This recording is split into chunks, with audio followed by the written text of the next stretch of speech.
What do you do when someone you trust, someone who's supposed to care about your well being, turns your vulnerability into something sexual? In today's story, I'll tell you about how a simple sore throat turned into the most uncomfortable and confusing moment of my relationship. I didn't expect what came next, and I definitely didn't expect how it made me see him in a completely different light. This isn't just a story about intimacy, it's a story about boundaries, respect, and the moment you realize something's not okay. Stay with me. I had a sore throat. That's how it all started. Nothing dramatic, no fever, no chills, just that dry, scratchy feeling in the back of my throat that made it hurt to talk and impossible to swallow anything without wincing. I came home early from work that day, voice practically gone, wrapped in my oversized hoodie, holding a plastic bag full of honey, ginger, and overpriced lozenges from the pharmacy. My boyfriend Josh was already on the couch playing Xbox. He barely glanced at me when I walked in. "Hey, babe," I croaked. He turned, looked me up and down, then smirked. "Damn, you sound sexy," I blinked. "I feel like trash." He laughed. "No, seriously, that raspy thing you've got going on? Kinda hot." I rolled my eyes, dropped the pharmacy bag on the kitchen counter, and poured myself a cup of lukewarm tea. I didn't have the energy for flirting. I just wanted to rest. But then, he followed me into the kitchen. "You know," he said, suddenly lowering his voice, "there's a kind of fun thing we could try, since your throat is already a little sore." I stared at him. He leaned in closer, like he was about to share a dirty secret. "You ever heard of the deep throat therapy?" I blinked again, slower this time, sure I'd misheard him. "What?" "You know," he said, laughing now, "some people say it's actually good for your throat. The motion, the saliva, opens it up or something." I couldn't tell if he was joking. "You're suggesting I go down on you, right now, while I literally have a throat infection?" He grinned like it was all harmless fun. "Well, think of it as taking your medicine."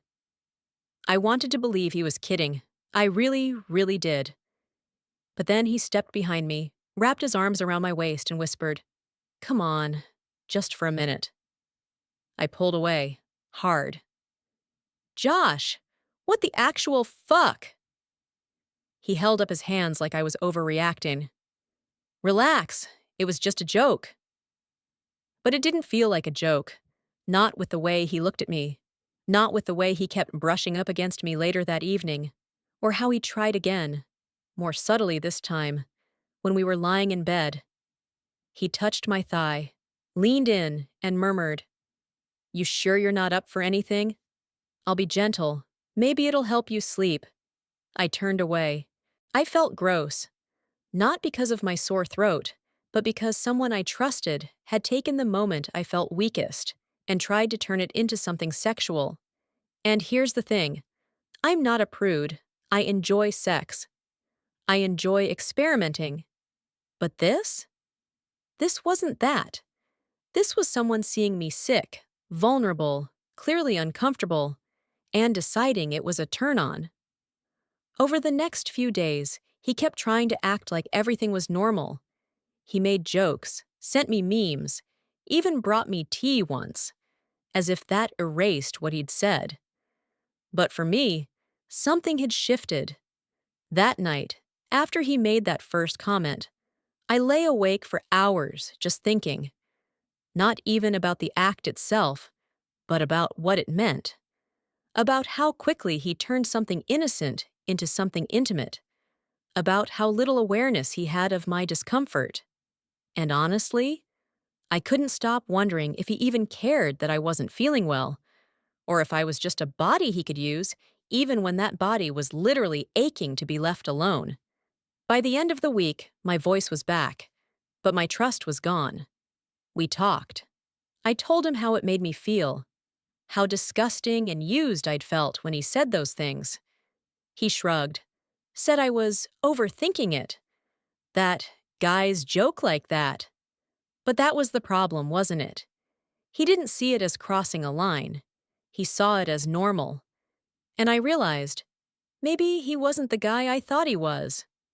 It took me 2 more weeks to leave him, not because of one joke, but because of everything it revealed.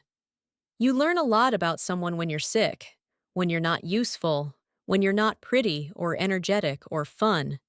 And in that moment, when all I wanted was tea and silence, I saw exactly who Josh really was. And I walked away. It started with a cold.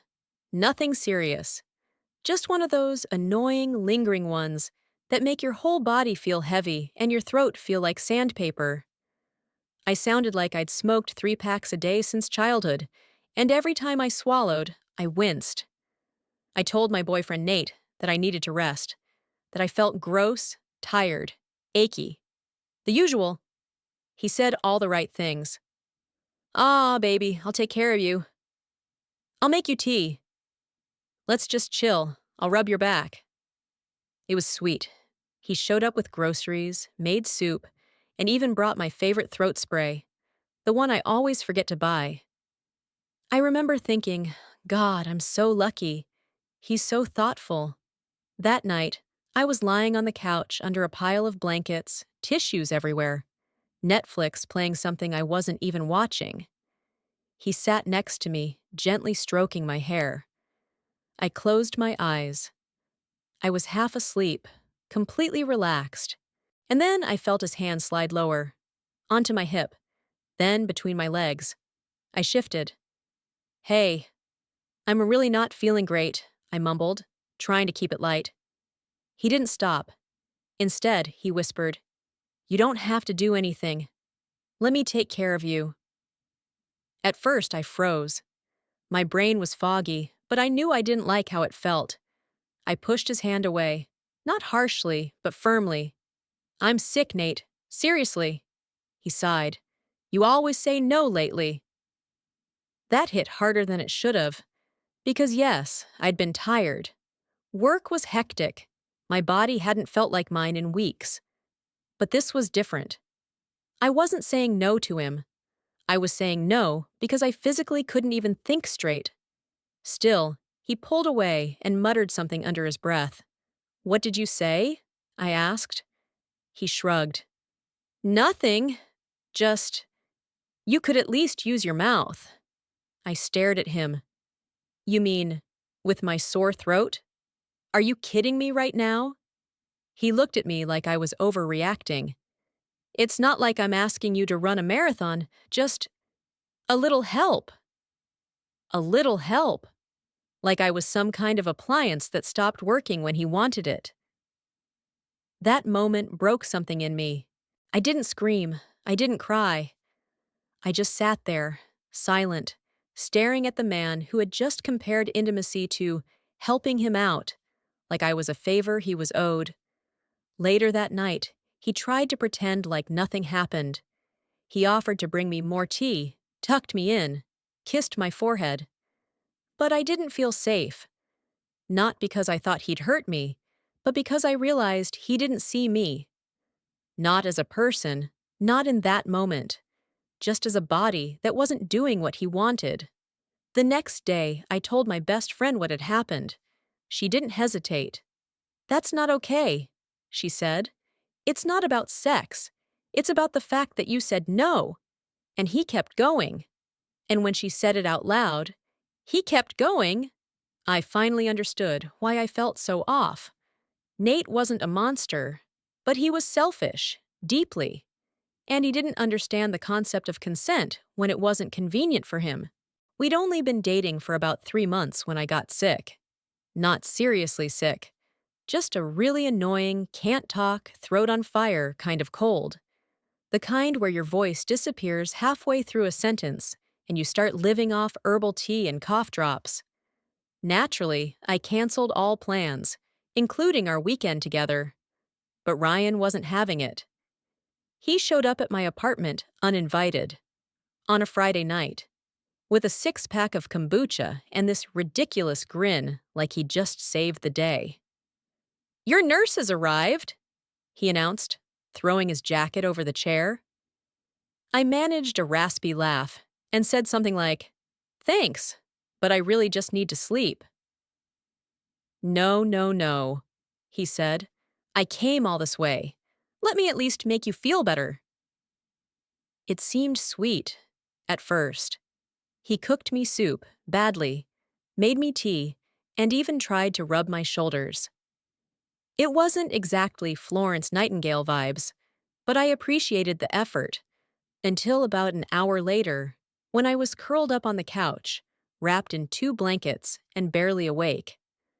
That's when he leaned over, kissed my forehead, and whispered, "You know, being sick kind of makes your voice sound super hot."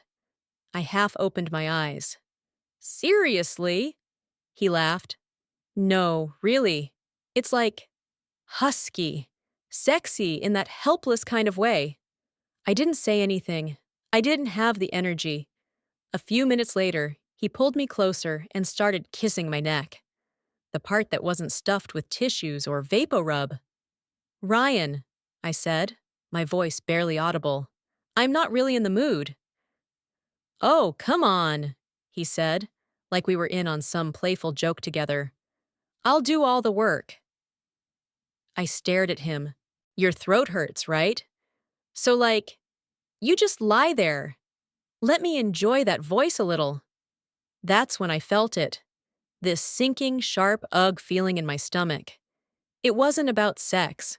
It was about timing, about the way he said it, about the fact that I was clearly exhausted, weak, and already said no. But that didn't matter. He kept touching me. Gently, sure, slowly. But there was this underlying pressure, this unspoken expectation that I should be flattered by his desire, even in my worst state. And maybe I would have been, if I hadn't been so grossly aware that he was turned on by the fact that I couldn't even talk back properly. I sat up slowly, coughing halfway through it. "Ryan," I said as clearly as I could, "I need you to stop." He raised his eyebrows like I was the confusing one. "I'm just trying to make you feel better," he said. But he wasn't. He was trying to make himself feel better. I could see it now. The whole nurse act, the sudden interest in my sexy, sick voice, the pressure masked as playfulness. It wasn't about caring. It was about control. I told him, gently but firmly, that I needed space, that I didn't want company, that I just wanted to be alone. He sulked, like actually sulked. Got up, made a dramatic exit, and texted me later that night. "Sorry if I came on too strong. I just really missed you. I thought you'd like the attention." No, Ryan. I would have liked respect. That was the last weekend we spent together. Not because of sex, but because I saw who he was when I had nothing to offer. Not my energy, not my voice, not even a conversation. And when someone only shows up when they can get something out of you, that's not love. That's appetite.